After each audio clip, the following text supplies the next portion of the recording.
No, you have to sing. No, you have to.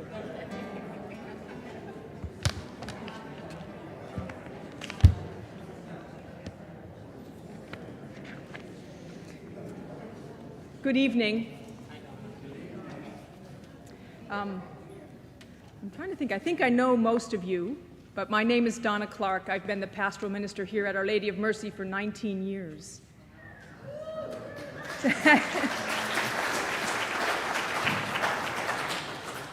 And I'm kind of the newer person.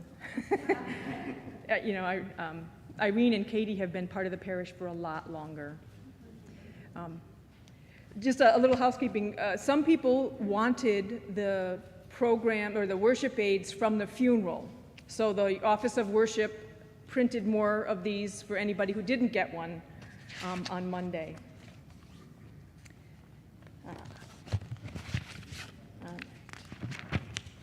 And then for tonight, there's a single page worship aid behind the pews, behind the last pew, if you didn't get one.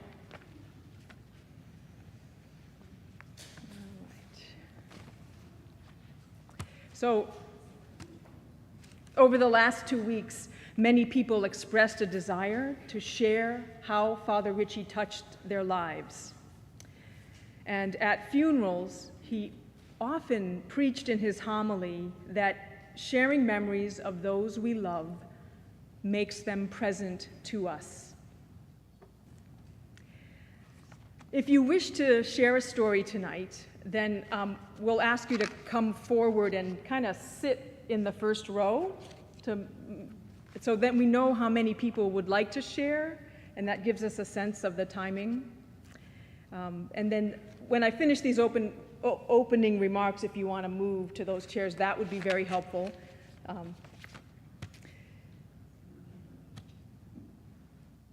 Then, so that we can continue to build community, when you come up, please tell us your name and the Mass that you usually attend. Again, we ask that people keep their remarks short, being mindful that many people wanted to speak. I can give you a 2-minute warning, and I probably will, but if you go too long, we are going to play you off the stage like in the Oscars.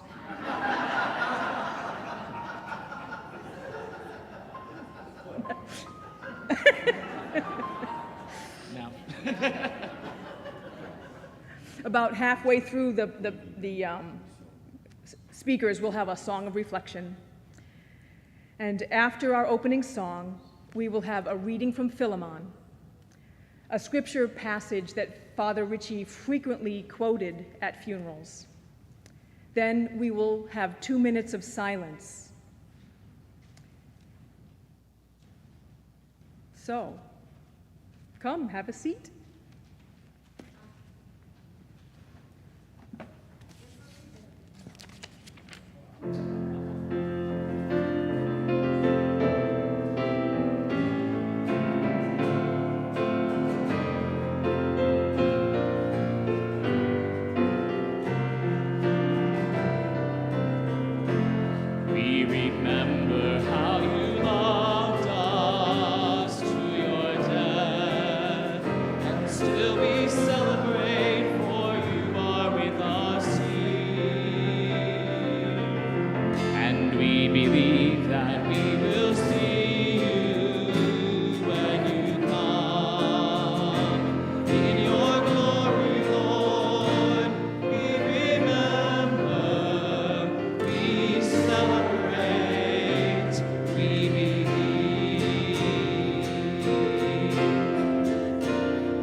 most great Amen, to all the hopes and dreams of every heart.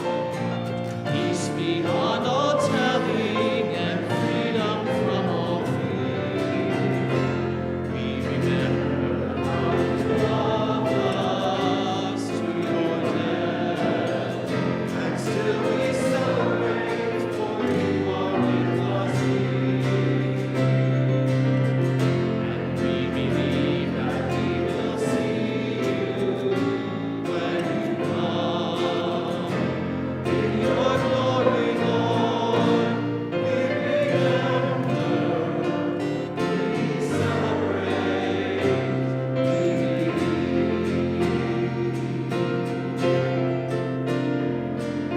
see the face of Christ revealed in every person standing by your side. Give to one another the temples of your love. We remember how you loved us to your death, and still we celebrate, for you are with us here. And we believe that we will see you when you come. In your glory, Lord, we remember, we celebrate, we believe.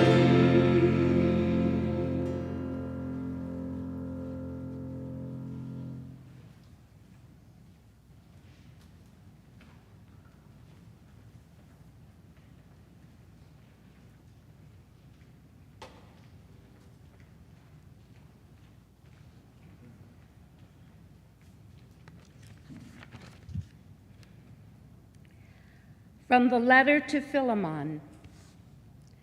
I give thanks to my God always, remembering you in my prayers, as I hear of the love and faith you have in the Lord Jesus and for all God's people. My prayer is that your sharing of the faith with others may enable you to know all the good which is ours in Christ.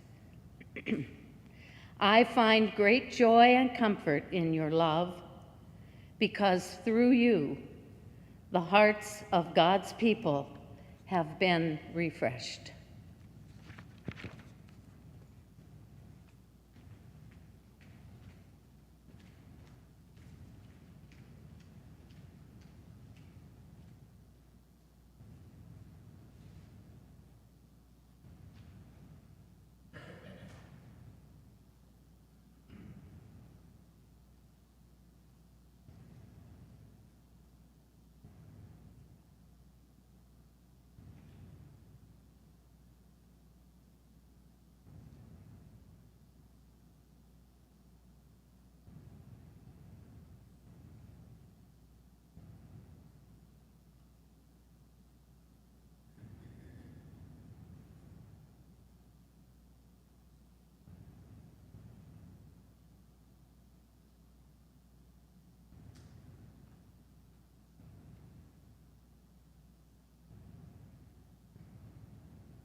in the vigil service to the funeral rite, we hear these words: "My brothers and sisters, we believe that all the ties of friendship and affection which knit us as one throughout our lives do not unravel in death."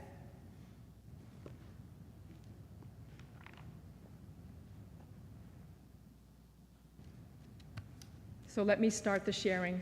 I'm not timing myself. Yes. Before Father Ritchie's funeral, the music ministry was rehearsing in the chapel, and we rearranged a few chairs. The next day, I walked past the chapel, and the chairs were still out of place. I saw in my mind the pastor looking over his glasses saying, "I just spent half an hour putting all those chairs back in order."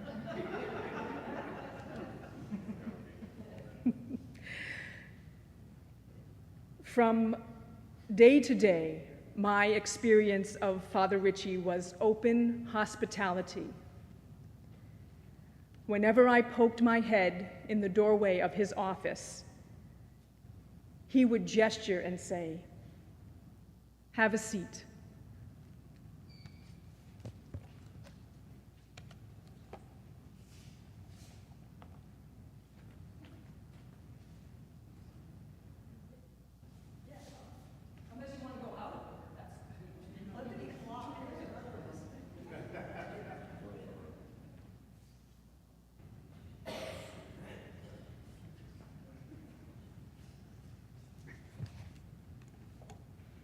Hello. I'm Joanne Cargioli. I go to 8:30 Mass, and I've been a parishioner since 1974. So I was definitely here when Father made his appearance in 1990. So many of you came to the parish long after Father made his appearance. I wasn't here the day he came, but some of the women of the parish were in the church cleaning, getting ready for the new pastor. One of them was working in the side entryway of the old church when a man dressed in casual clothing, sandals and shorts, entered and was greeted with, "Can I help you, sir?" Thinking that it was someone who was lost and looking for directions. His response was, "I'm the new pastor," to which there was a bit of a hubbub and whispering, "The new pastor, and he's not wearing a collar." And that was the beginning of his 32-year run at OLM. And just because you will hear so many wonderful and fond memories of him, he would be the first one to tell you that things weren't so wonderful when he first came in those early years. He did things around here that made some people not too happy, including the removal of some statues in the church, organizing the various closets and cupboards, giving Father Levis a goodbye to Sunday Mass.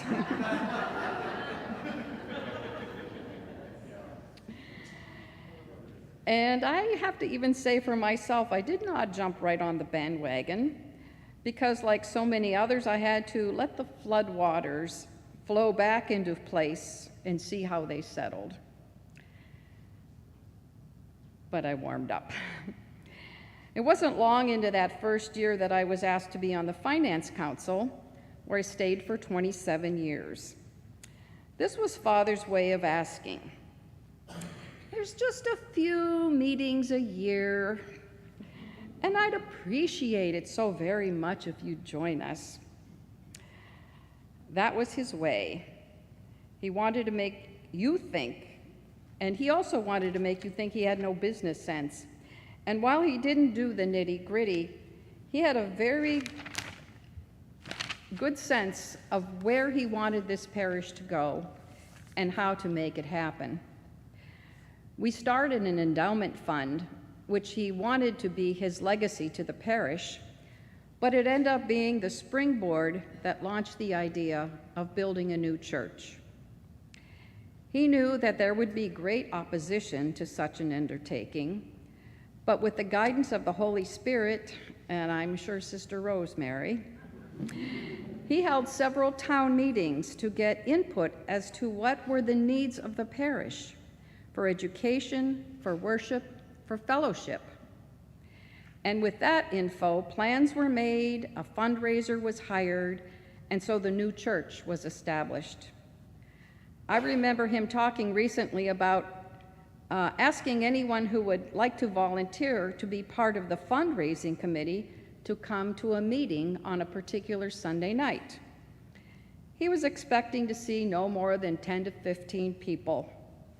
I think 75 to 100 showed up, which was because they were so delighted to be part of a process, to be asked for opinions and not simply be told, we are building a church and I'll determine how it's built, how much we'll spend and what we put in it. He listened to the needs of the people, and we, gladly responded to him in a generous way with our time, talent, and treasure. That was his great gift, one of them anyway, to this parish.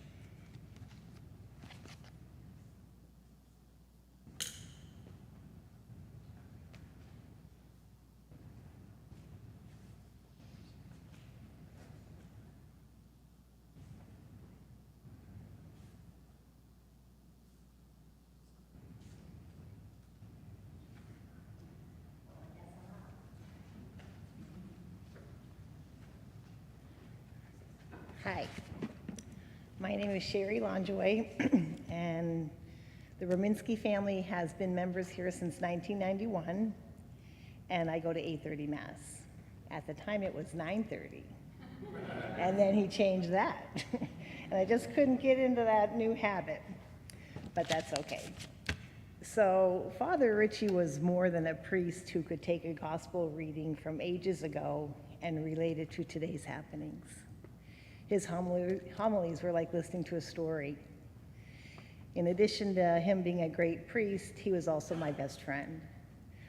Over the years, we spent numerous hours in his kitchen, sharing confidences, talking about our families, our friends, current events, and if the walls could have ears. A friend of Father's gave him 6 handmade wooden carved apples that over the years, Father gave to close, meaningful people in his life. Knowing Father only had 6 throughout his life to give, he gave them sparingly. I was the recipient of one of those apples. He was very special, and I will miss him beyond words.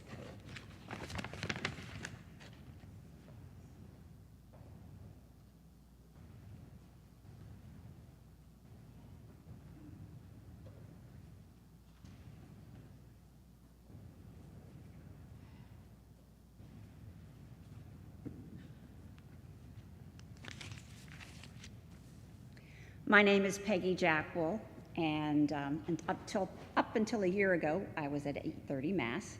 My husband and I are just down the road at St. Mark's in Mount Calvary, because he's a deacon there. Anyway, my name is Peggy Jackwell, like I said, and I have been the rectory housekeeper for the past 22 and a half years. I could tell you about Father Ritchie's dirty laundry, but I won't. Though I will tell you that Father Ritchie had a sense of humor and could take a joke. Some of you may remember the time he said he hated plastic pink bunnies. He mentioned it in one of his homilies. So I put plastic bunnies everywhere, even in the microwave. Father did not say anything. He would just move the bunnies out of the way and keep doing what he was doing. When I asked him if I offended him, he said no. he said he knew better than to say he hated anything in his homilies because someone would always get back at him. There was the time he also said in his homily that he never watched The Wizard of Oz. How impossible is that? So I thought, oh, now I know what to get him for his birthday. So I got him a DVD of The Wizard of Oz, and it sat on his shelf for years. Once I asked to borrow it because Dave and I had not seen the movie in quite a while, and he said, sure, and you can keep it. Anyway, he still had never watched it, and apparently he had other copies because other people had also given him The Wizard of Oz. There was also the time I thought he was playing a joke on me. He asked me to help him cook lobster tails for some of his priest friends, except he wasn't joking. The ladies who would normally cook for him apparently were unavailable. So picture these two inexperienced people, and I'm talking Father and me, trying to use a YouTube video on how to cut this lobster tail so the meat is exposed and then we can bake it. If I say so myself, it actually came out pretty good. But I'm glad no one was in the kitchen trying to take a video of us trying to do this. And I also have a prop. Because this happened, like I said, 22 and a half years I've been his housekeeper. And shortly after I started cleaning for him, I found someone had been sleeping under his bed. See if I can get him unwrapped. Oh, he wasn't wrapped up under the bed.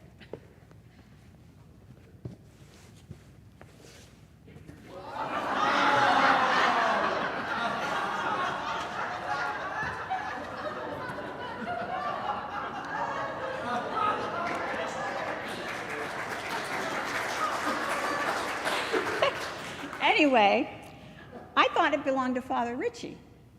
And so, as a joke, I set him up in the dining room so when you walked in, you would see him. And then, till Father Ritchie finally said, you know, I keep thinking there's somebody in the dining room with him there. And that's when I said, well, isn't he yours? And he said, no, I didn't even like Clinton. So anyway, I found out on the back, it says, God bless Father Jim. So this poor man, if you want to call him a poor man, has been sleeping under the bed for 2 administrations.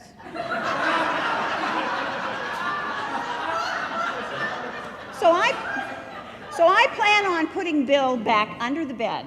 So I sure hope the next administration has a sense of humor. Here, I'm going to put Bill down. But real quick, because I don't want to go too long. I had always thought that I would stop cleaning for the rectory when Father Ritchie left for another parish. But he stayed. Then I said I would quit when he retired. But then when he approached 75, I had people coming up to me saying, is he retiring? Is he retiring? I said, I'll ask.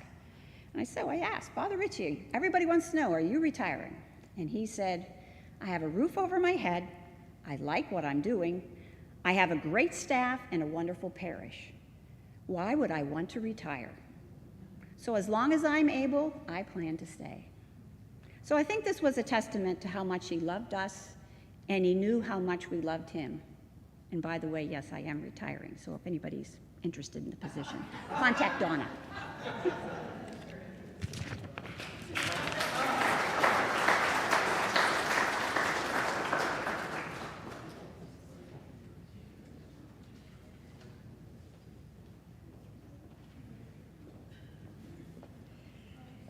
Hello, everybody. My name's Teresa Blazik, and luckily I have a husband and 5 boys, so finding a shirt like this was not hard to do. We came, same time as you, Sherry, soon after Father Ritchie became our new pastor. I was very pregnant with Keith Thomas, our doubting Thomas. I had Kyle, who was 4, and Mark, who was 2. And we heard that Father Ritchie was sick, so I thought, okay, this will be a good time. I'll get to come see him. We brought him a fruit basket, and he kept giving the fruit. He opened it up, and he said, thank you so much. doesn't know us very much. And he says, oh, and he's given the apple to Kyle and to Mark, and of course they take a bite out of every piece of fruit that he gives them, so it's not going to last long. He just about gave the basket back to us. And he says, oh, I don't eat fruit unless Peggy cuts it up for me. So Peggy, was kind of funny that we got to sit together. So we got all the fruit back. Then my oldest son Kyle, ran away to Father Ritchie in the night. So we lived on Pelham Road near Brevalier. We think he was in 7th or 8th grade, walked all the way from Pelham to Our Lady of Mercy in the night along East Lake Road. He left us notes with clues so that we could eventually find him, but it took us a while, and finally Father Ritchie called us and said, Kyle's with me. I found him at church. So, of course, we were ecstatic and relieved and grateful to this large, caring, wonderful man that he was in our life, and that my son would feel that comfortable to go escape to him. We still do not know why he went there, and I was always going to press Father Ritchie for it, and now I can't, so I put the onus on Kyle, who lives now in Los Angeles, and so I still haven't found out yet, but stay tuned. But all 5 of our boys received First Communion here. We were part of Holy Rosary first, and then built our house here in Harbor Creek, which led us to Our Lady of Mercy. Everyone received their First Communions here. We were everybody was confirmed here.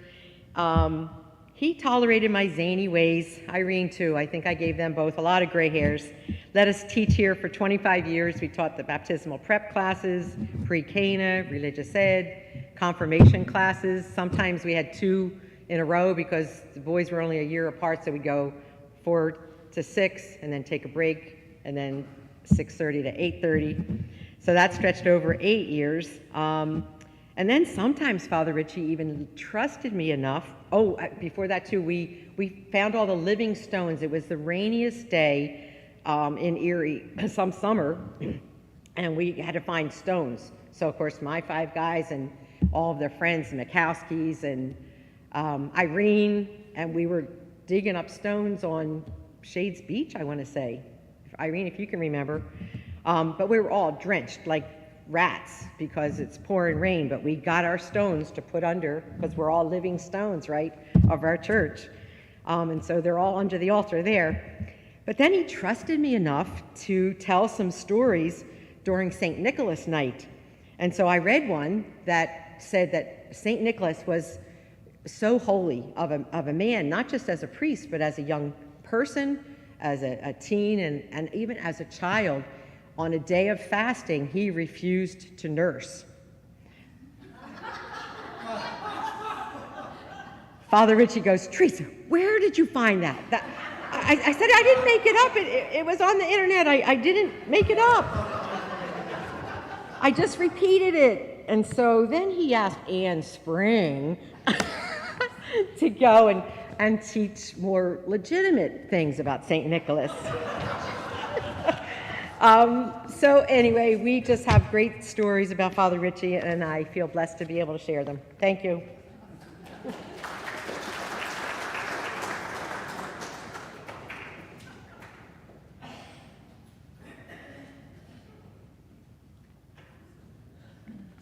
Hello, I'm Sharon Kessler, and I have been in the parish since the early 70s. I attend 8:30 Mass and the morning Mass, where if you were there, you always heard the clippity-clop down the hallway. Somewhere along the line of our 32-year history, I stopped calling him Father and started calling him Padre, and that always just stayed. As Joanne mentioned, there were many bumps when he first came, and I can recall him walking down the aisle, ripping his vestments off, and standing in the back greeting people with lighting his cigarette. I think one of the things I really appreciated about Father was his respect and the space that he gave to Father Sperry, and how Father Sperry was able to live out his life here in this beloved community. And as Padre's tenure grew, I think on many levels that that's what he wanted for himself, to live out his life in his community, because that's where the beloved were, both for him and for us. So I'm thankful to Padre for not just being a Catholic priest who knew the dogma and the protocol, but there'd be no church if there were no stories. And I think that he was able to move beyond some of the dogma and the rules, and he was more a disciple of Christ. He understood the heart, and because of that, I think that that was what was welcoming for lots of us. Many times when I'd go up to him and say, hey, I got this idea, he'd sigh, and he'd roll his eyes, and then he'd say, now what? And so when we talked about doing the Discover program, all I heard about was, you can't have it here, and you can't do that, and don't move this, and don't move that. So he kind of ticked me off a little bit, and when we started the program, we decided that, okay, we'll start in your church, but we created the gathering space to have our meetings. And I think that having them out there was a good thing, because I think it added to the energy after Mass. You know, it was such a fulfilling thing. And over the years, as the Discover program continued to grow and stuff, he came and said, I don't care where you have it, you know, you can have it in the church if you want it. Way to go, Padre. Then I went to him about the healing ministry, and again, he rolled his eyes and he sighed, and it was like, now what? But it was interesting when we talked about the healing ministry, because he had an experience at a healing Mass. And I think that that's part of why he was receptive to the healing ministry. And he prior to his surgery, he called upon all the ministers in the healing program to lay hands on him.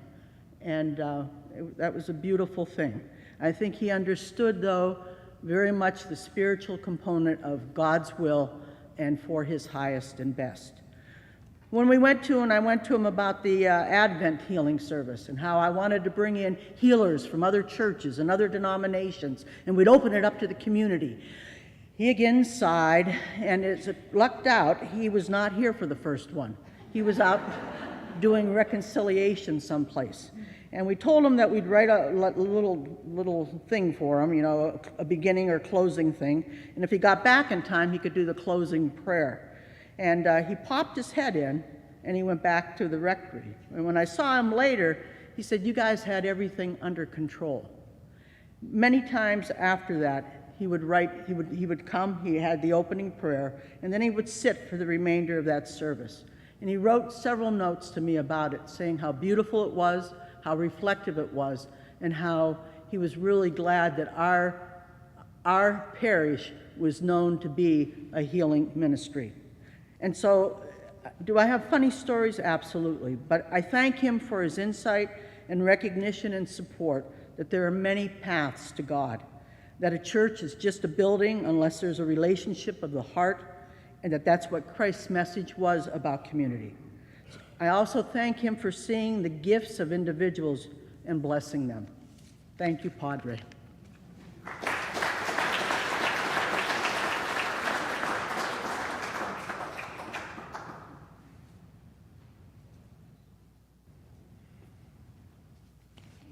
Hi, I'm Tom Pallison.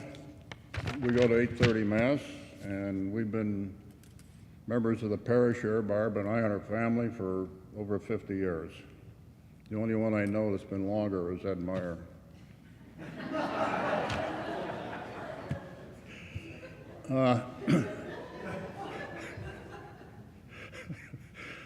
At Father's passing 2 weeks ago, we were on vacation with our family, and I got the news in the morning, and many thoughts went through my mind, and a lot of memories came flooding back. And I could hear him say, you have a lot of room for thoughts in your mind, because it's pretty empty to start with. That's something that he would say, right? Well, anyway, I thought, and you know, what comes down to, I lost a best friend. We've worked together for over 30 years. When you first came here, I was on a Buildings and Grounds Committee, and we worked on a lot of projects together over the years. Then along came the building of the new church. So he asked me to be on the building committee, and somehow I became chairman of that.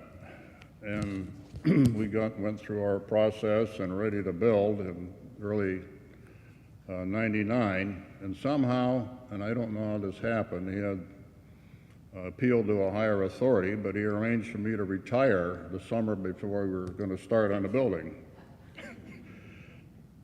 Coincidence, right? And we worked almost every day during the construction. I was here and we were working on the projects, and so I got to know him and spent a lot of time in the office talking to him about, what we've done and what's coming up next, and getting things arranged. We worked very well together. He told me what to do and I did it.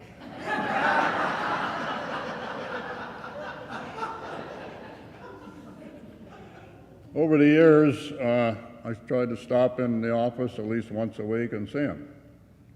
And I'd always get the same greeting. Hey, Toma, grab yourself a beer. I don't know how many cases of beer I owe the church, but and like somebody said before, his door was always open. Anytime you walk in there, during the day or even an evening up until lights out, come on in. Barb and I lost a family member too. The last 25 years, he came to our house for Christmas Eve dinner because the 6 o'clock mass, he had to be back about 5, so we had to eat early, and the family really got to know him very well then.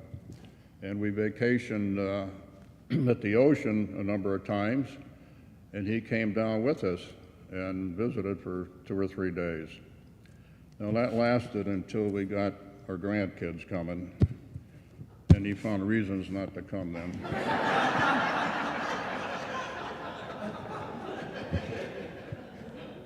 Our kids always ask about him when we talk to them, and my youngest daughter-in-law, Deborah, married to my son Andrew, sent a text.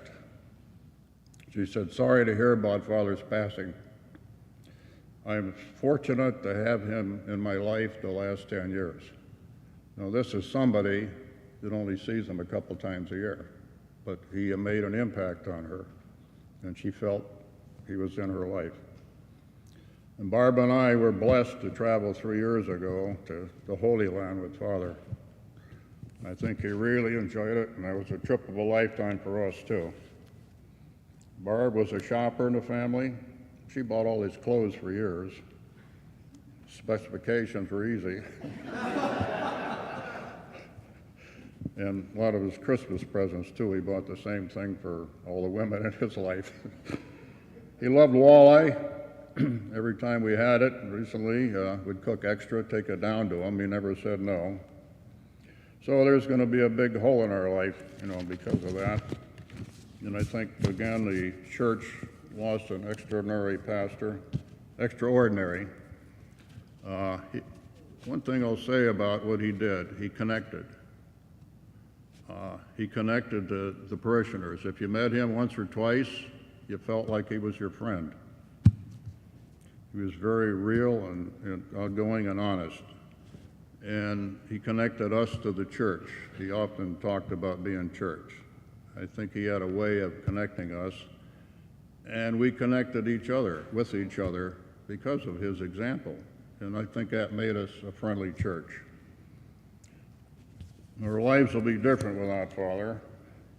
He often preached about being church and being family. I think the best way to honor him is to continue being family and being close to the church and being the friendly parish we are, and wearing plaid. The last memory that I have of him, I've got a number of them, but I don't have time, but the week before he went into the hospital, I stopped in to see him. This was before he was going to make the announcement in church. And he said, "Hey, I've been trying to get a hold of you. I got something to tell you." And he was beaming and smiling. I haven't seen him like that since we finished the church. I'm thinking, what's going on? gave me the go grab yourself a beer. So we come in here and he toasted me, and I thought that's a little bit strange. And what's going on here? Did you win the lottery? And then he said, well, I have cancer. I'm going to be operated on. You know, real shock. But I think he was at peace with himself, knowing that, you know, he fought it, he did his best to beat it, and if he didn't, he was at peace. And that's an experience that I saw somebody like that, at peace with himself and his maker. So that was a real impression. Thank you.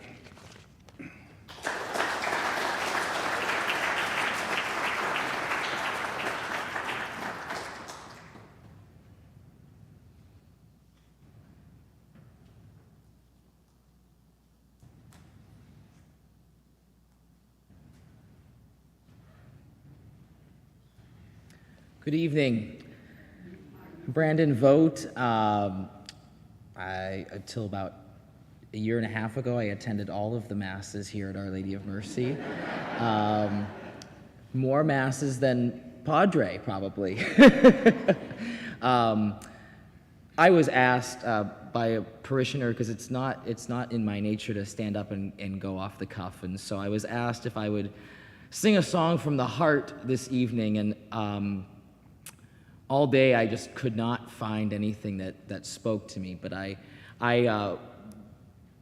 have a song called Grieve Not, and it's based on a poem called To Those I Love, and maybe you've heard it before. You know, Father certainly shared his love with all of us in very unique and different ways. Each of us have our own story, and you know, my first memory of Father Ritchie was at my younger brother Brent's baptism in 1991. And we were in the old church, and he allowed me to, you know, be the little altar server for Brent. And there's all these videos of, you know, me running around with the oil and this and that. And my other fond memory is, you know, we grew up on Bartlett Road, and we'd have a babysitter at night, or my dad would say, what do you want to do? Well, I want to go see Father Ritchie.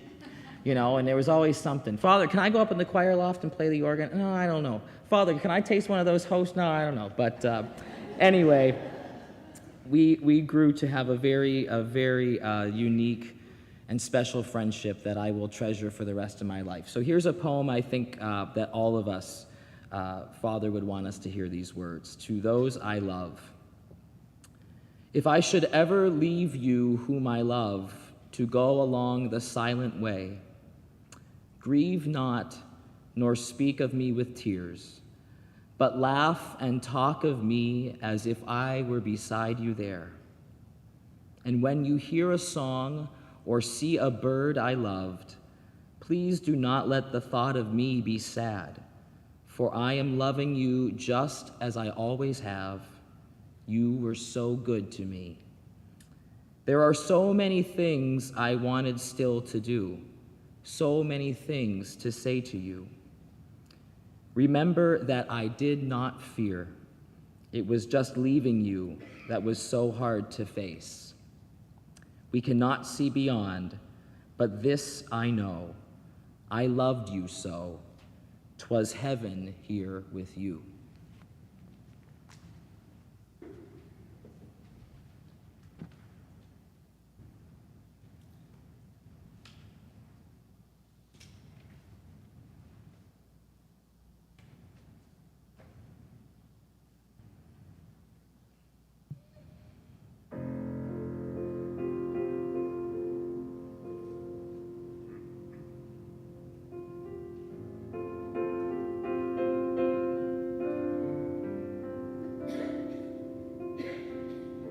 Grieve not, nor speak of me with tears, but laugh and talk of me as though I were beside you. I loved you so. I loved you so. 'Twas heaven here with you. Trust in the one who blesses every season, who holds the very reason for your life. Give thanks to the one who bears your grief and sorrow, your past and your tomorrow. Trust in God and believe that life has changed, not ended.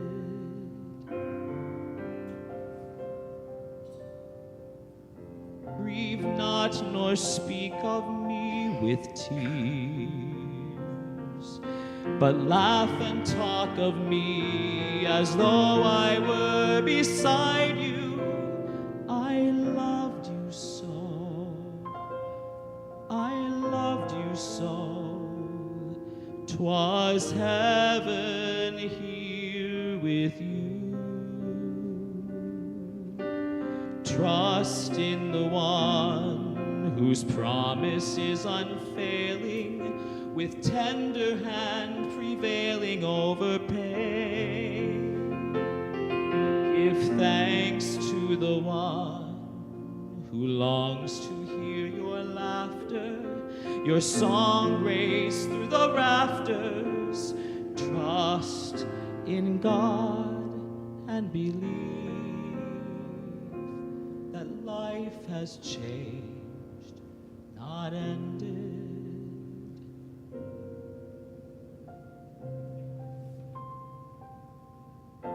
Grieve not nor speak of me with tears, but laugh and talk of me as though I were beside you. I loved you so, I loved you so. 'Twas heaven here with you.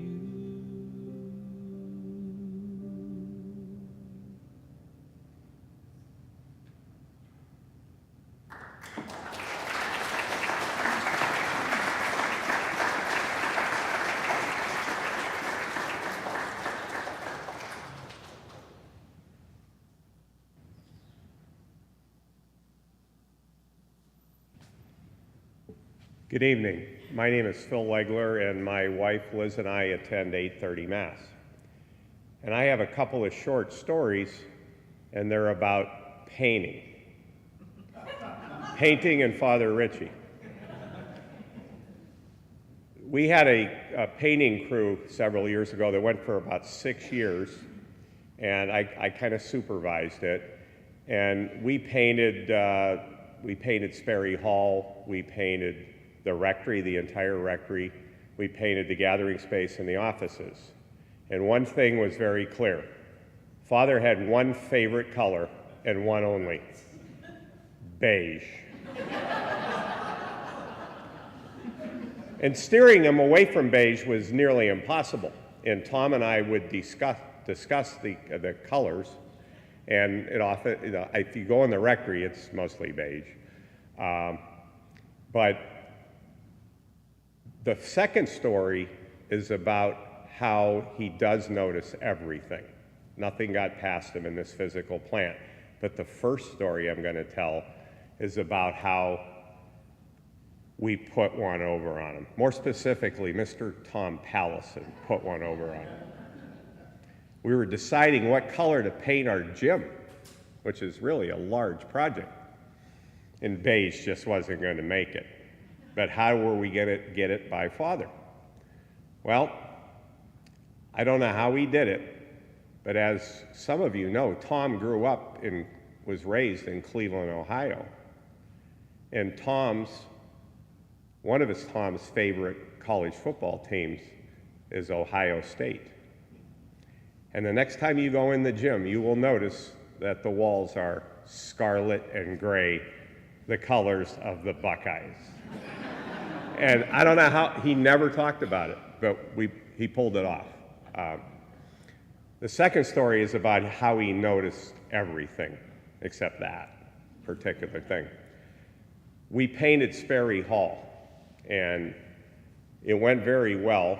and I painted around the windowsills in Sperry Hall. I did that final finish work. And on the bottom of the windowsills, which are pretty low, there's a corner, a tiny corner on each side of each window. And there's probably a little square area that was less than a ½ inch by a ½ inch. And the one day I was painting those, and I said, I'm not painting that little square. I said, I would have had to lay on the ground, and I said, nobody is gonna see that.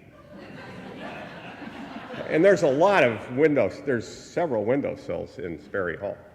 So a few days later, I was back here looking over another project. I think I was supposed to meet Tom, and I walk in the gathering space, and he comes down the hallway from his office, and he says, Phil, walk with me. And we walk into Sperry Hall. He goes right to the first windowsill. He says, bend down real low. And he says, you missed the corner of every windowsill. They were all painted about an hour later. Thank you.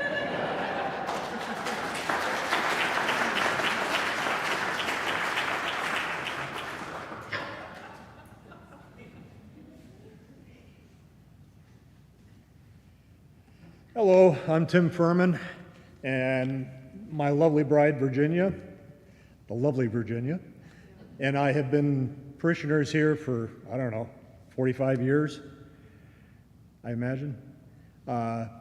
We were in love with Father Sperry. We just thought he was God on earth, really. He was a saint. So this is before this church was built. This is in the old church. And I was helping Father Sperry move over to the new house on Dutton Road. And so all of Father Sperry's boxes and stuff were in a hallway. And I come around the corner, and here's this guy, big guy, right? Smoking, Birkenstocks on, and a plaid shirt. And he's messing around with Father's stuff. And I said, hey, dude, what the are you doing with Father's stuff? He said, why? I said, well, that's Father's stuff. I don't know who you are, but get out of here. He says, well, I'm your new pastor. Well, I said, I don't care who you are, but don't touch it. The other story, and this is in regards to our oldest son, Shane, right? Shane was going through his hippie years, right? And he loved Birkenstocks, right? So we're all going to come to church one morning, and I look, and Shane's got his Birks on. And I said, dude, no, we don't wear sandals to church, right? And Shane, being the very compliant kid that he was, went up and changed. We get to church, Shane's sitting next to me, I'm on the aisle. Father Jerry comes walking down the aisle, barefooted except for his Birkenstocks. I think Shane broke a rib on me. He said, Dad, look at that! So those are my two stories.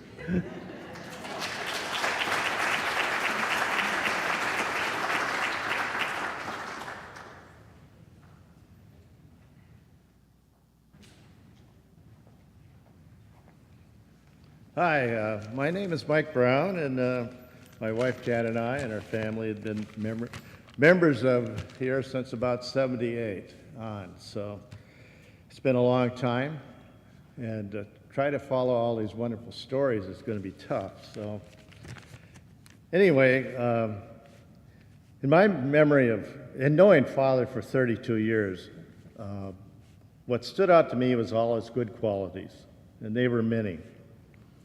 One of the things that always struck me was he could remember everyone's name. You know, after meeting him one time, and I just wondered, how did he do that? I mean, I can't even hardly remember my name sometimes, let alone to remember all these people, all these parishioners and their kids and sometimes grandkids. Another quality was his ability to make people feel connected. You know, when my grown daughters had come back to town and with their families and visit church, he would always make a big fuss over them and make them feel good, welcome, connected, and special. One of the things that another thing I loved is I loved his homilies. They were always rich, deep, and thoughtful, and always challenging each one of us to do better. I also loved his compassion. You know, he was compassionate for people going through hard times, difficult times, and I think he was at his very best for people that were in grief, losing a loved one. And also, it's been talked about, but I admired his leadership of the parish through the building process. And it wasn't easy, as people have spoke about, to tear down the old church. Just the thought of it was tough. I know going out, getting people to sign up to pledge drive, a lot of people had built that church, been here, and they said, you know, we went through this sacrifice. We don't want to tear the church down. But, you know, there's all these memories about the church. And it was going to cost a lot of money. We always heard that. And where are we going to get that money? But in reality, we needed a new church. And Father he tenderly guided us through it. He listened to the grief, the guff. He let people put in the inputs like it's been talked about until it got to be everybody's idea that, yes, we need a new church. And we moved down to the gym for, I don't know, close to a year, had church in the gym. And really, I enjoyed it. My kids enjoyed it better than the old church because everybody was there. But the quality I loved most was what I'd call his sly sense of humor. I recall coming back to church after my brother Roger suddenly passed away. And I came to church, I was still dealing with the shock of it, the loss, and the grief. And my brother was buried at the small country church where I grew up, and it's located out in rural northwest Wisconsin. Not much around. And the church was named Barham. It was Barham Lutheran Church, after an early Norwegian settler that grew there, settled there. Well, Father told me that it was his custom to send condolences to deceased persons of parishioners. And I never knew that. He did it for my parents, both my parents, my other brother that had passed away. And he told me that was the first I knew about it, and I was just shocked and really grateful. And then he said, you know, he told me it was the hardest bit he ever tried to find. And I didn't really doubt him because, you know, he looked up online, looked in the papers. I grew up in the sticks. There was nothing around. And so he said he finally found it. And then he said, how do you pronounce the name? And I said, Barham. And then he says, I thought it was barroom. And he said, that's a hell of a name for a church. It broke the sadness of the moment. And we had a good chuckle. And that, you know, that was Father. His eyes were twinkling, and we both ensured a really good laugh. And I bet in heaven, he's smiling more heaven's smiling more that he's there than we are. So, God love him. Great guy. Thank you.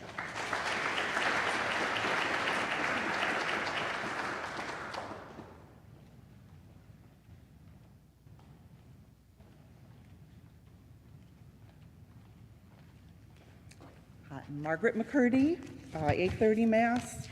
McCurdy's came in 58, I believe. I and our family came in 73. So lots of stories, but lots of good memories, but just one story. A little bit off color. Warning you now,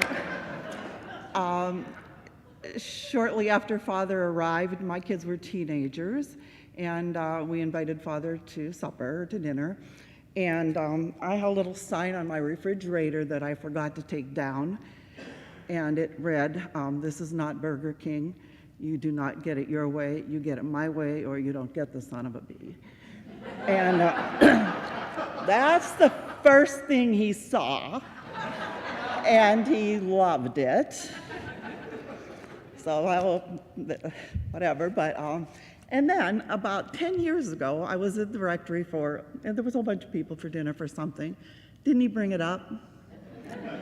So anyway, but the other thing I was just so impressed with here at the funeral, I heard that Father had picked his own music choices. And so I just want to say for a second, Christ be our light, this alone. The name of the songs, Hosea, be not afraid, the goodness of the Lord, shelter me, O God. Wait a minute. I am the bread of life. These alone are enough. And that's a beautiful song. Take my heart, take my thoughts. I surrender, Lord, all I have and hold. Give me nothing more than your love and grace. These alone, O God, are enough for me. Sing with all the saints in glory. I just feel like Father told us exactly who he was in these last songs.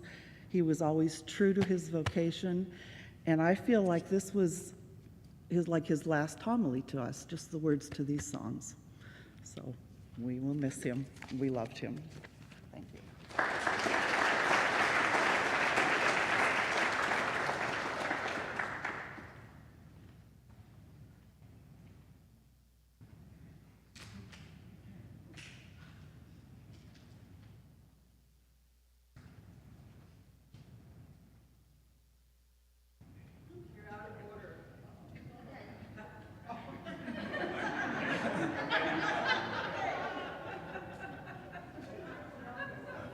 My name's Ed Meyer, and we've been around here for like Pallison's about 50 years. And Tom's a lot older than I am. 4 months. But everybody knows, think about it, those 3 words. The 4 words I remember is, see me after Mass. I've heard that 100 times if I heard it once. So I'm going to tell you the first time I remember it and the last time. The first time he came back from Florida, he said, Ed, come to my office. And he showed me a picture of this church he went to in Florida that had these things covering up the big ugly things. He says, can you make them cover up them things? I said, sure, Father, we'll do that. And the last thing, 2 weeks before his operation, he says, Ed, see me after Mass. He took me back in the screened room. He says, can you make a 3-inch platform for this chair so when I come back from the hospital, the chair will be high enough I can get in and out of it easy? Well, the platform's there, but Pastor's not.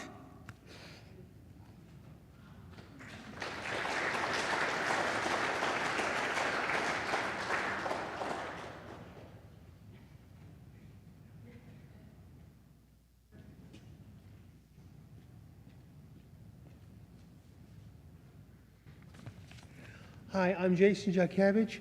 I was baptized in 1972, but I didn't come to the church until 1992. So with that, I'm going to start with some of my memories of Father Ritchie. Met Father Ritchie in 1992 while taking RCIA. Got to know him working at the church in 92. We've had dinners and gatherings. He is a kind, patient man. He is kind and patient man of God. Gives people encouragement, helps people's mind at ease when they are afraid. He says Mass, he is great. He gets the point across. He does parish life retreats. Man of God, courage, patience, kindness, work, understanding, Knights of Columbus. My name was between Father Sperry and Father Ritchie on the KFC charter, which is in the the front classroom nearest the kitchen, if anybody'd like to see it. Think about it at the end of his homily, at the end of every homily,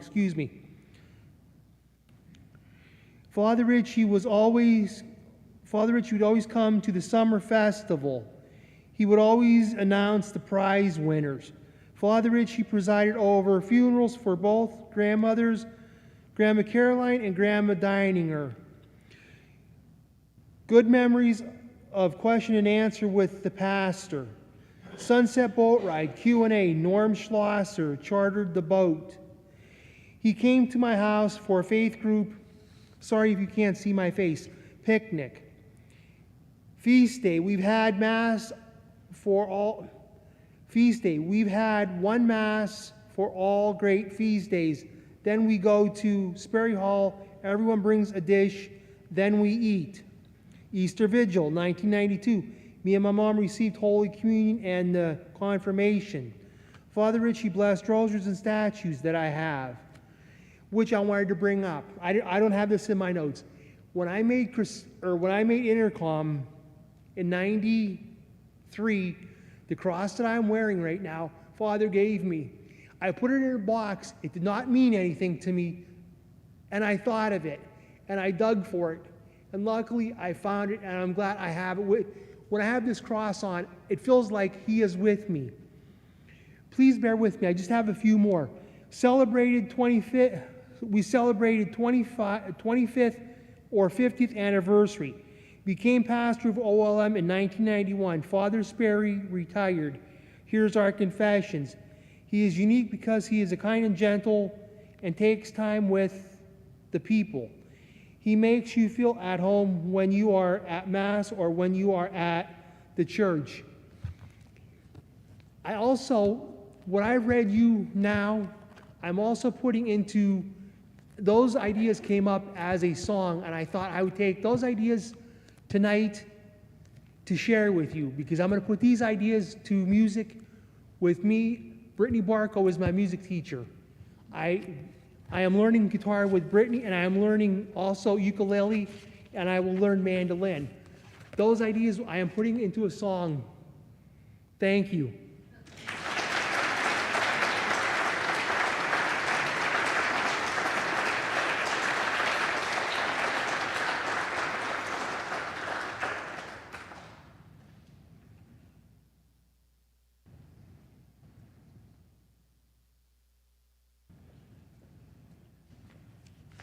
Hi, my name is Mike Harlew. I was first member of the church when it was the old church was the brand new church. And I was in the first confirmation class. And then after high school, the service, I got out, moved into town, and then back in the mid-teens, I rejoined the parish, Knights of Columbus. And for a little over a year now, my wife had been sitting in the very back row on the left as you leave the church. And for that year, on the way out, up the aisle, Father would tap my wife, Dee Dee, on the shoulder, on the arm. And he just did it every week. And then about 4 months ago, I said, Father, on the gathering space, I want to thank you. What for, Mike? For beating my wife once a week, so I don't have to. And that's my story.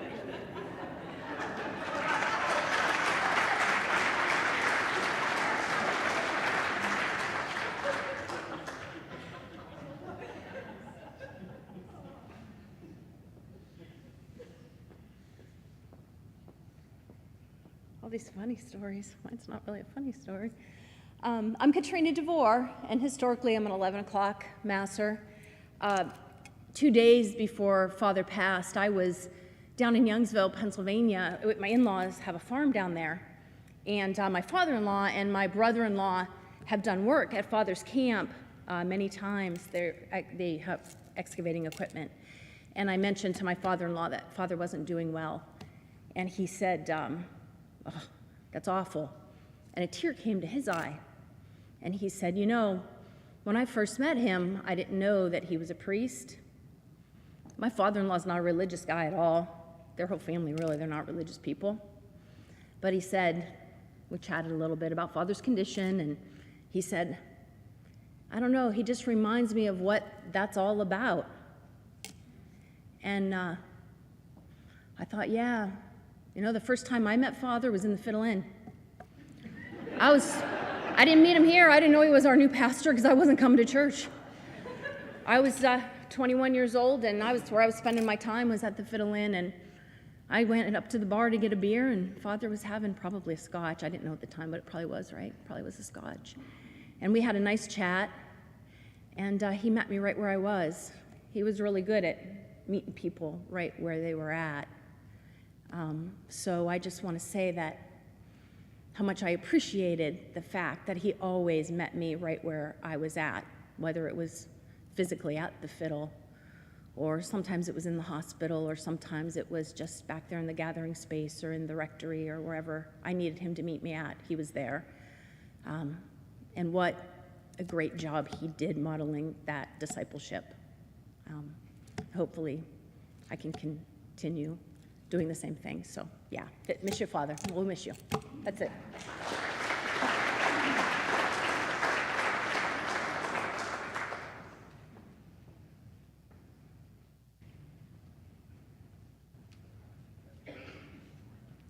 Hi, everybody. I'm Stephanie Hall. I'm Father Ritchie's cousin. Many of you I've met over the last few weeks, but for those of you that I didn't, let me just say I feel like I know you all because at holiday dinners, he was forever talking about the parishioners and, you know, Tom this or Sue this, whatever. So I feel in many ways like I've known a little bit of each of you for a long time.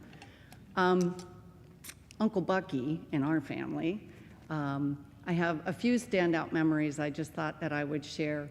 One, going back to my childhood, how blessed I was and my family that, gosh, for probably at least 20 years, every year when we gathered on Thanksgiving, he said Mass in the living room.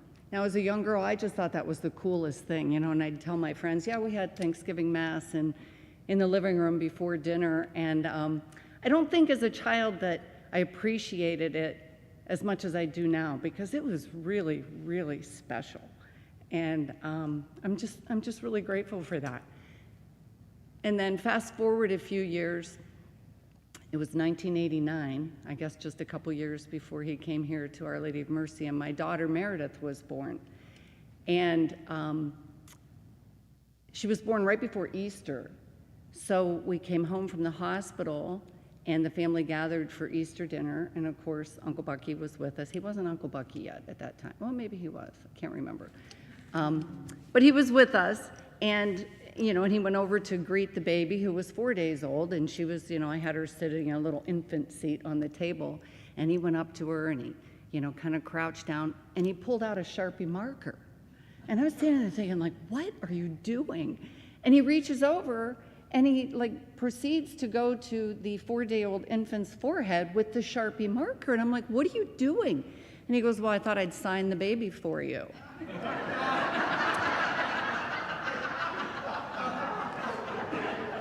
I have a photo of that. Fast forward 2 months from there, it was my daughter's christening day. And he was at St. Francis in Clearfield at the time. So much like our family kind of converged on the parish here last week, we did the same for all of the family christenings. So we all gathered at St. Francis in Clearfield. And it was always so cool when we had a family christening because, you know, you could do it around the baby's schedule. You know, the baby would be resting or whatever, and whenever it was a good time for the baby, we'd all get ready to go over to church. So we were getting ready to go over to church, and he stopped us all in the kitchen, and he says, oh, wait a minute, I have a gift, which was kind of odd that he wanted to give the gift right then and there when we're ready to go over and, you know, have the baby baptized. And so he hands me the gift, and I proceed to open it. And it was a set of, they weren't inflated, but it was a set of those inflatable water wings for, you know, like a toddler to wear in a swimming pool. And again, I looked at him, I'm like, okay, I don't get it. Like, the baby's 2 months old, this is great, but, and he said, well, we're gonna walk across the street and we're gonna dunk her in the Susquehanna River. I said, what? And he said, yeah, we're gonna do it kind of like they did in the Bible days. We're gonna go over to the Susquehanna River. Now, mind you, he didn't actually baptize her in the river, but we all had to walk over to the river and we had to stage it, and I have that on video somewhere. I'll have to dig that out. And, those are just standout memories because it was just, that's just who he was, and his sense of humor. And most recently, one of the standout memories was on the occasion of his 80th birthday.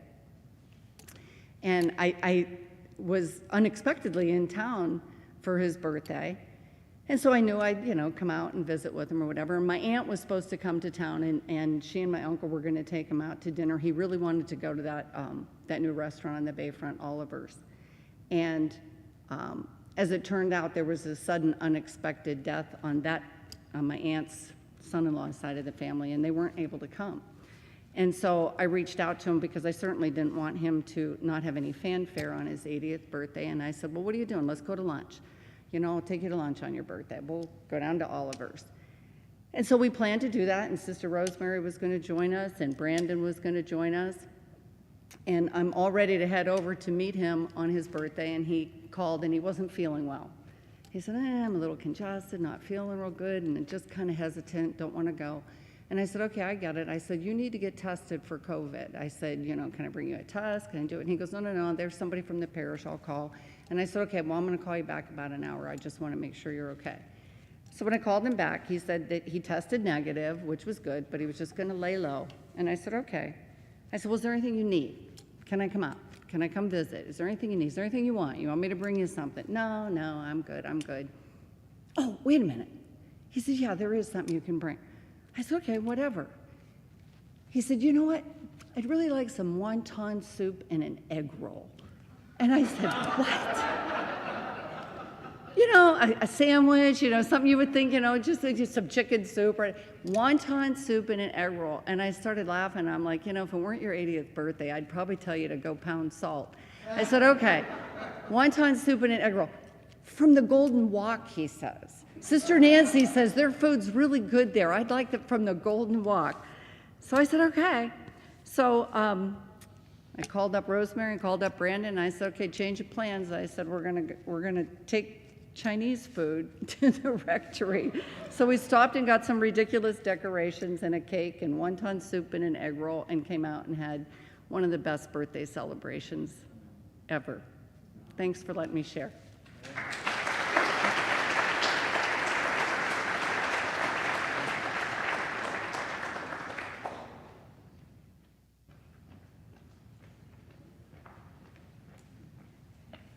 Good evening, everyone. My name is Katie.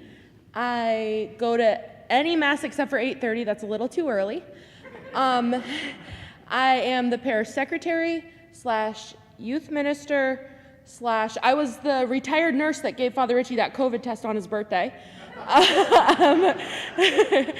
I also became a personal shopper in recent years. About a year ago, Father Ritchie called me. He's like, Katie, I need new pants. I'm like, okay. And so we looked online, and the pants weren't available online, and I was like, you know what? I think I know that brand, and I think they sell them at Kohl's. And I love to shop, so I had no problem. I'm like, I'll go to Kohl's, I'll check it out. So I go to Kohl's, and we look for Hager Relaxed Fit in his size. It's impossible. And so it was me and my mom and my dad, and we're all throwing pants everywhere all over Kohl's. Finally, we find some, we bring them back to him, and he's happy. About 2 months later, he calls me, Katie, I need another pair of pants. Okay, here we go. Back to Kohl's. So we go to Kohl's. We couldn't find any Relaxed Fit, but we found Classic Fit. And I'm like, you know what? I think I might be able to tease him with this one. I might be able to trick him into, just wearing them. So I take him back to him, and he loved them. He loved the Classic Fit.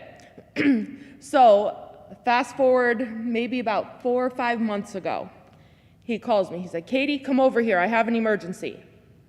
I'm like, okay. And you never, this happens quite often. It happened a lot. So then you never know what it's going to be. It could be something minor. It could be the world's going to end. It doesn't, anywhere in between too. So I go over to the office, and he goes, I need new pants, and this is the kind I want. And he's standing there, unbuckles his belt, unbuttons his pants, unzips them, and pulls out the back and says, take a look at this size and this brand. This is the kind I want.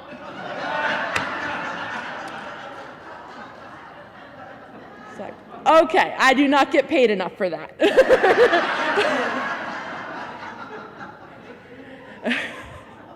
So it turned out it was the classic fit, and he was happy, and everyone was happy at the end.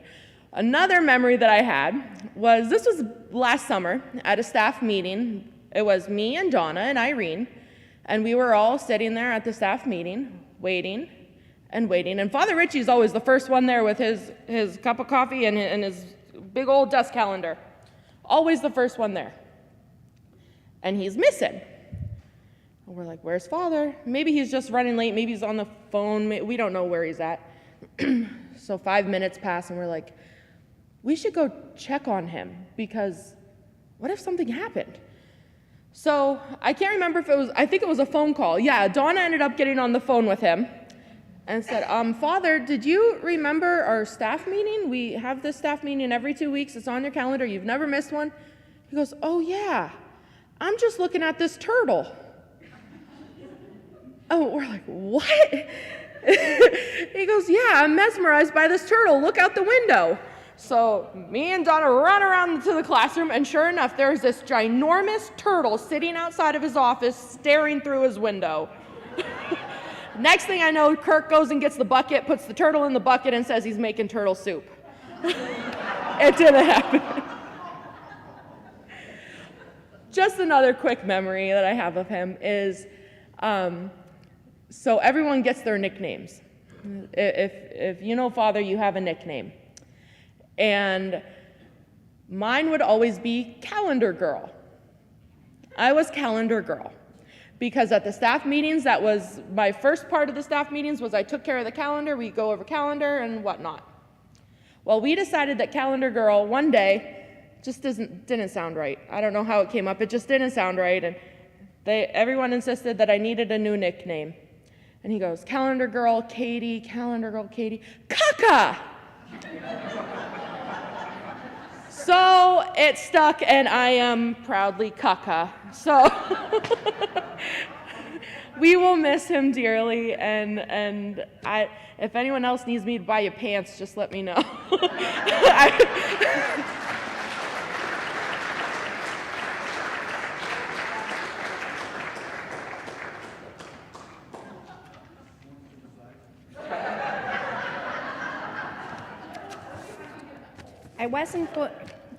My name is Gail Cook, and I attend the 11 o'clock Mass, and I was not going to do this, but I think you all need to hear this. Many years ago, my grandpa passed away, and my aunt worked at the National Bank of Northeast, at which Father went to with the deposits at the bank. And he wrote her a letter, and last week she got it out of her Bible. And I just wanted to read one little paragraph. Realizing this, our God has given us another gift, a gift of memories. These memories can bring a tear to your eye or a smile to your cheeks, but they give us the strength and the courage we need. They, along with faith, are the light that shine in our darkness. Just want to share that.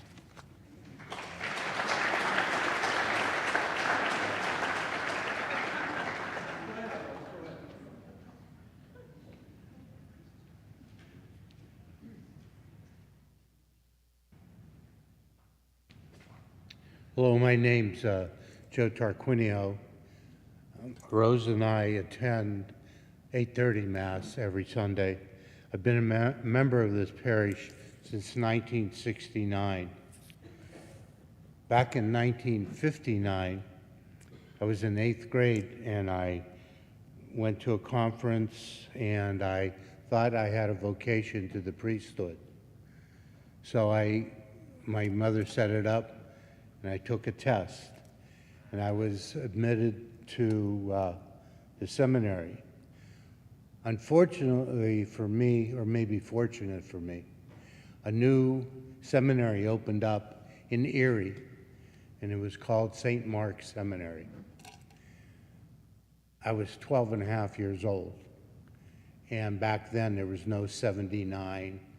It took like 5 hours to get here. So my parents dropped me off. I probably weighed 90 pounds. That's what my thigh weighs now. But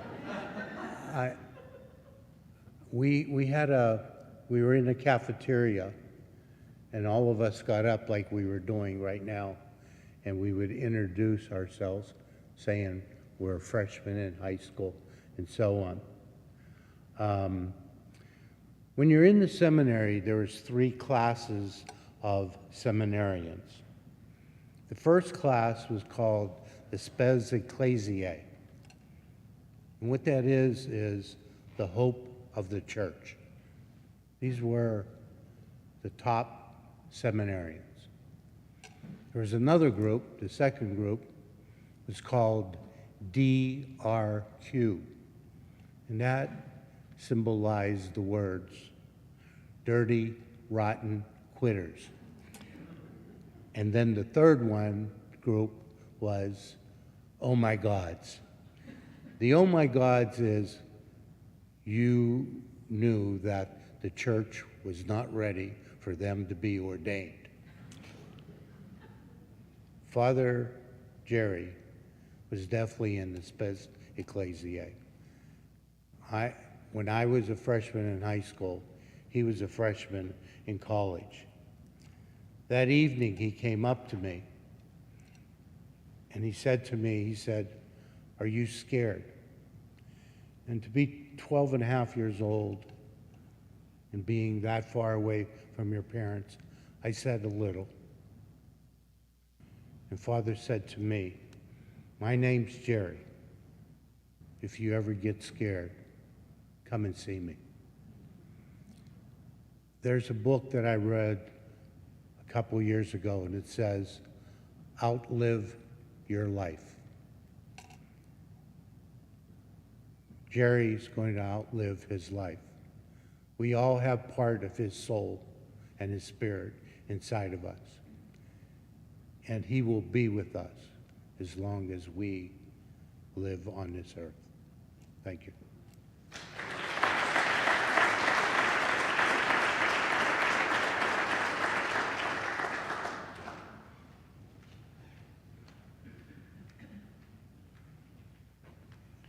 Hi, my name is Sandy Matz, and my husband John and I go to the 8:30 Mass on Sunday.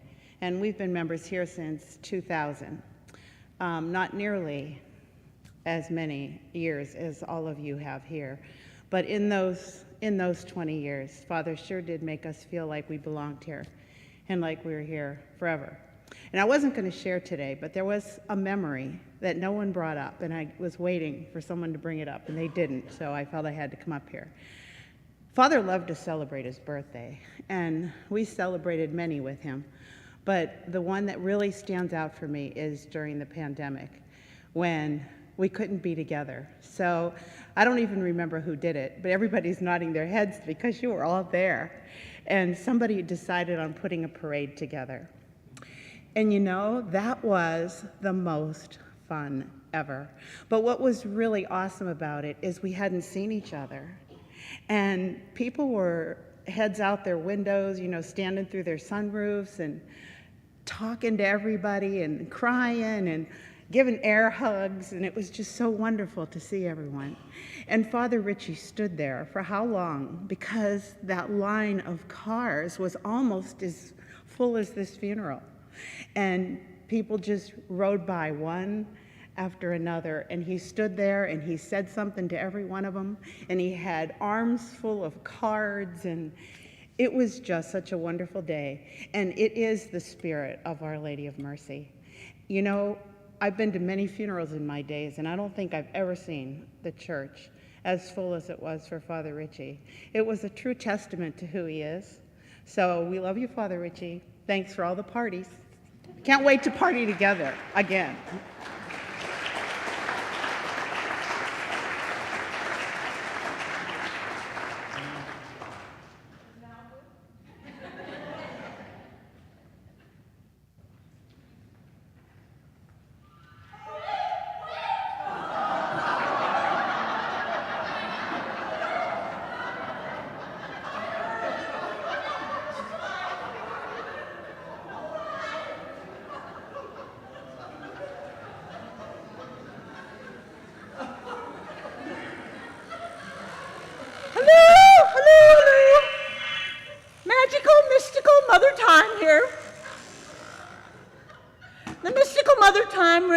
Father not too long ago, and he sent a message of thanksgiving for the wonderful job you did in sending him out.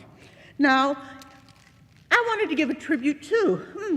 And I thought that the final verses to his song would be very important. So there are a few more verses here. Bear with me. I'm going to stay within my 3-minute limit. If I can get my paper open. I may need a little help here. Oh, there we go. La-da-da. You got your voices tuned up? I'll tell you your part. So here you go.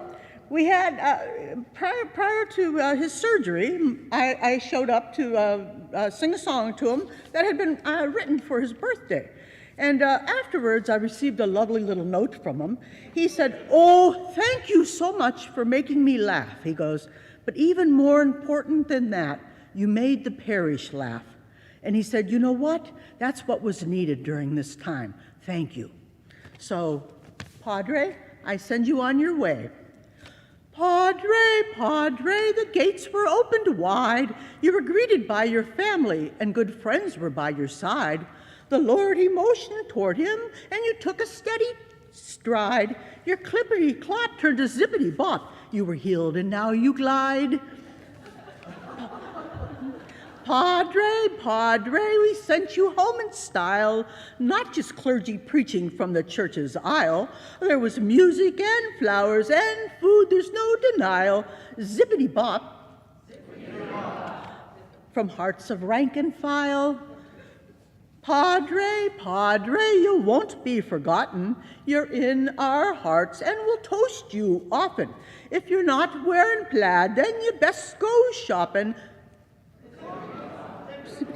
That's right, zippity-bop, zippity-bop. Come on, like, liven up a little bit here. Your spirit isn't stopping. Padre, Padre, the bishop holds the key to choose a strong leader for this OLM community. He'll need some wit and wisdom so the parish doesn't flee. Zippity-bop, zippity-bop, a shepherd for you and me. Padre, Padre, will show true grit. You wouldn't want us crying or on our laurels sit. We'll live your gospel message, words and actions will uplift, for we are your loving legacy of... Oh my God, you are pathetic tonight, okay? Let us try that last part again. We'll live your gospel message, words and actions will uplift, for we are your loving legacy of... God bless you one and all.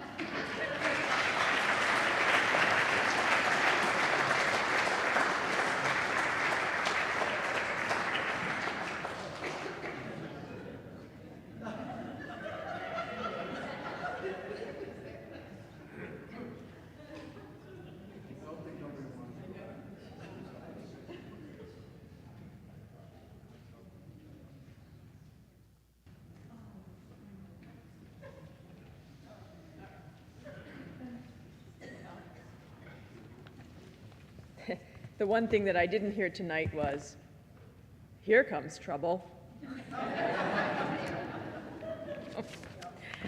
We'll just move to our closing song, and then